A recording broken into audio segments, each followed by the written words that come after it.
ఆంధ్రప్రదేశ్లో తీవ్రమైన తుఫాన్ ఎఫెక్ట్ అనేది ప్రారంభమైంది. విపరీతమైన గాలులు, వర్షాలు అవి ఇంకా సాయంత్రం, రాత్రి వరకు తీవ్ర రూపం దాలుస్తాయి. ప్రభుత్వం అన్ని హెచ్చరికలు జారీ చేస్తూ ఉంది. ప్రజలు బయటకు రాకుండా ఎక్కడికక్కడ హెచ్చరికలు కూడా అంటే స్పీకర్ల ద్వారా కూడా చెబుతూ ఉన్నారు. ముఖ్యమంత్రి గారి దగ్గర నుంచి ఉప ముఖ్యమంత్రి గారైనా మిగిలిన కీలకమైన మినిస్టర్లు, అధికారులందరూ కూడా ఎక్కడికక్కడ సమాయత్తమయ్యి కోఆర్డినేషన్ చేసుకుంటూ ఆదేశాలు ఇచ్చుకుంటూ వెళ్తూ ఉన్నారు. కొన్ని జిల్లాలకు ప్రత్యేక అధికారులను నియమించారు, స్పెషల్ ఆఫీసర్లను నియమించారు. నెక్స్ట్ ఈరోజు రేపు కూడా తీవ్రమైన ప్రభావం ఉండొచ్చు అన్నారు. చాలా రైళ్లు క్యాన్సిల్ చేశారు, విమానాలు రద్దు చేశారు. అటు తమిళనాడులోనూ భారీ వర్షం, ఇటు తెలంగాణలో కూడా 3 జిల్లాలకు అలర్ట్ జారీ చేశారు. ములుగు, భూపాలపల్లి, పెద్దపల్లి జిల్లాలకు కూడా చాలా తీవ్రంగా ఉండొచ్చు అని రెడీగా ఉండండి అని ప్రభుత్వం చెబుతుంది. బాగానే ఉంది. అయితే పార్టీలో లేకుంటే ప్రభుత్వాన్ని నడుపుతున్న వీళ్ళ పిఆర్ స్టంట్లు ఎవరైతే ఉంటాయో, ఈ పిఆర్ టీమ్స్ వీళ్ళు నిజంగానే ప్రభుత్వం వాళ్ళు బాధ్యతగా చేస్తున్న పనులను కూడా తీవ్రమైన ఎలివేషన్స్ ఇచ్చి, నిజం చెప్పాలి అంటే చాలా ఎబ్బెట్టుగా ఉన్నాయి. ఎవరు ఇట్లా లీడ్ చేస్తున్నారో ఈ పిఆర్ స్టంట్లను తెలియదు, కానీ చాలా ఎబ్బెట్టుగా ఉన్నాయి.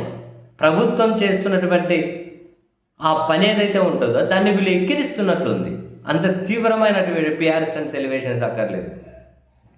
ఇప్పుడు నాకు తెలిసి ఇప్పుడు తెలుగుదేశం పార్టీకి సంబంధించిన వాళ్ళ అఫీషియల్ ట్విట్టర్ హ్యాండిల్లో కూడా ప్రభుత్వం ఏం పని చేస్తుందో అది చూపెట్టుకున్నారు. ఈ తుఫానుకు సంబంధించి వాళ్ళ అఫీషియల్ ట్విట్టర్ హ్యాండిల్ కూడా అంత ఎలివేషన్ కనిపిస్తలేదు సీరియస్లీ. కానీ బయట వీళ్ళ కోసం పనిచేసే సోషల్ మీడియా ప్లస్ ఈ పిఆర్ టీమ్స్ ఎవరైతే ఉంటారో అడిగేస్తే స్టెప్ వేస్తే అన్నట్టు వీళ్ళు సమీక్షలు చేస్తుంటే ఇంకొక యాంగిల్లో ఫోటోలు వదిలి తినలేదని, తాగలేదని ఏందా చాలా ఇంకొన్ని మాట్లాడకూడదు కానీ అట్లా రాసుకుంటూ వస్తూ ఉన్నారు.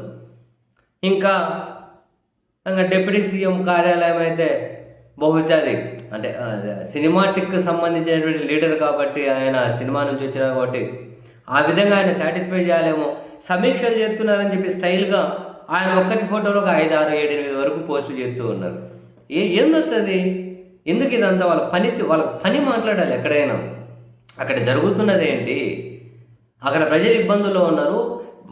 అధికారులతో కోఆర్డినేషన్ చేసుకుంటూ ఉండండి. మీ దృష్టికి ఏదైతే వచ్చిందో దాని మీద క్లారిటీ ఇచ్చుకుంటూ రండి. ప్రజలను జాగ్రత్తగా ఉండమని చెప్పండి. ప్రజలు ఎక్కడైనా సమస్యలో ఉంటే అదిగో ఇక్కడ సమస్యలో ఉన్నారు, మీరేం ఇబ్బంది పడకండి, అధికారులు వస్తున్నారు, లేకపోతే ఇక్కడ సమస్యలు ఉన్నారు, సమస్యలు ఉన్న వాళ్ళు మేము రెస్క్యూ చేసామని చెప్పి ఇవి ప్రచారాలు చేయాలి. కానీ సినిమాటిక్ రకరకాల ఫోజులు స్టైల్ ఏమవుతాయి? ఒక వ్యక్తి ఫోటోలు 10 పోస్టులు చేస్తే ఏంటండి వచ్చేది? ప్రభుత్వం అకౌంట్ కదా, అది ఉప ముఖ్యమంత్రి కార్యాలయం అయితే ఎందుకు ఏమొస్తుంది? వాళ్ళు చేసే పనిని వీళ్ళు ఎందుకు ఎక్కిరించడం? సీరియస్లీ ప్రభుత్వం చాలా సీరియస్గా పనిచేస్తున్నారు. సంతోషం, చెయ్యాలి, నష్టాన్ని తగ్గించాలి, అందరం సహకరించాలి. ఏవి కూడా అతిశయోక్తిగానో భయపెట్టే విధంగా ప్రజలను ఎవరు కూడా ఆ విధంగా సర్క్యులేట్ చేయకండి, ఇవన్నీ చేయకండి. అదే టైంలో ఈ పిఆర్ స్టంట్స్ ఉన్నారు చూశారు, దయచేసి మీరు కాసేంత ఈ ఒక్క ఎపిసోడ్ అంతవరకైనా, ఎప్పుడూ పిఆర్ స్టంట్స్ అలవాటే కాబట్టి ఒక్కదానికైనా కనుక కాస్త సమయం మనం పాటించండి, సమస్యలను హైలైట్ చేయండి. ఎక్కడ ఇబ్బందులు ఉన్నారో వాళ్ళ ఇబ్బందుల గురించి మాట్లాడండి. వీళ్ళకి అనవసరంగా ఎందుకు ఇంత అవసరం లేకున్నా కానీ ఇంత పిఆర్ స్టంట్లు ఇచ్చి చూసే వాళ్ళకు కూడా నాకు తెలిసి కూటమి పక్ష పార్టీలు ఎవరైతే ఉన్నారో ఆ పార్టీలకు సంబంధించిన మెజారిటీ అభిమానులు కూడా దీన్ని స్వాగతించారండి. తుఫాన్తో పోటీ పడుతున్నాయి పిఆర్ స్టంట్లు. నాట్ ఫేర్, నాట్ గుడ్ ఖచ్చితంగా.